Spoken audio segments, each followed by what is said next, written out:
તો મિત્રો આજે આપણે આ વિડીયોમાં જોઈશું કે જે પ્રધાનમંત્રી આવાસ યોજનામાં તમે ફોર્મ ભર્યા હતા તો એ કોના કોના વેરિફિકેશન થયા અને કોનું નહીં થયું તે આજે આપણે વિડીયોમાં વાત કરીશું. તો વિડીયોને અંત સુધી જોજો.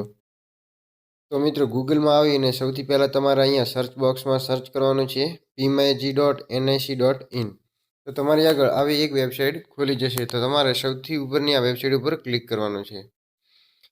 આટલું ક્લિક કર્યા પછી તમારે અહીંયા જમણી સાઈડની અંદર જે 3 ડોટ લખેલા છે એના ઉપર ક્લિક કરવાનું છે. એના ઉપર ક્લિક કરશો તો નીચે તમને અહીંયા આવા સોફ્ટ જે એક ઓપ્શન લખેલું છે એના ઉપર ક્લિક કરશો તો તમે અહીંયા જોઈ શકો છો ઘણા બધા ઓપ્શન છે. તો આની અંદર જે રિપોર્ટ લખેલું છે એના ઉપર ક્લિક કરવાનું છે. રિપોર્ટ ઉપર ક્લિક કરશો તો સૌથી નીચે અહીંયા તમે સ્ક્રોલ કરશો તો સૌથી નીચે જે એક લખેલું છે બેનિફિશરી ડિટેલ ફોર વેરિફિકેશન, તો એના ઉપર ક્લિક કરવાનું છે.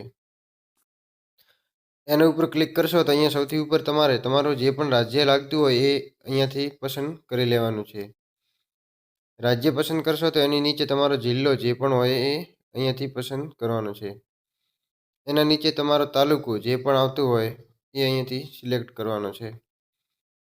અને તમારે ફરીથી અહીંયા એકવાર પણ તાલુકો સિલેક્ટ કરવાનો છે. આટલું કર્યા પછી અહીંયા તમારે કયા વર્ષના રેકોર્ડ તમારે જોવા છે. તો આપણે 2024-25ના જોવા માંગીએ છીએ તો એના ઉપર ક્લિક કરવાનું છે. અને એના નીચે તમે કઈ યોજનાનો લાભ જોવા માંગો છો તો એ પણ આપણે અહીંયા તો પ્રધાનમંત્રી આવાસ યોજના ગ્રામીણનો આપણે ચેક કરવાનું છે. તો એના ઉપર આપણે ક્લિક કરીશું. આટલું કર્યા પછી અહીંયા નીચે એક કેપ્ચા કોડ આપવામાં આવેલો છે. તો એ કેપ્ચા કોડ આપણે પ્લસ અથવા માઇનસમાં પણ હોઈ શકે. તો આપણે 80 - 45 છે.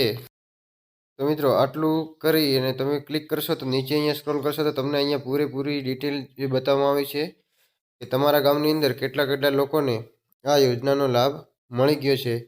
તો અહીંયાથી તમે આ PDF પણ ડાઉનલોડ કરી શકો છો અને આવી રીતે તમે પણ આ માહિતીને જોઈ શકો છો. તો મિત્રો વિડીયો તમને પસંદ આવ્યો હોય તો વિડીયોને લાઈક કરો અને આ વિડીયોને વધુમાં વધુ શેર કરો જેથી કરીને બધાને પણ આવી માહિતી મળી શકે. અને આ ચેનલને સબસ્ક્રાઈબ કરવાનું ભૂલતા નહીં.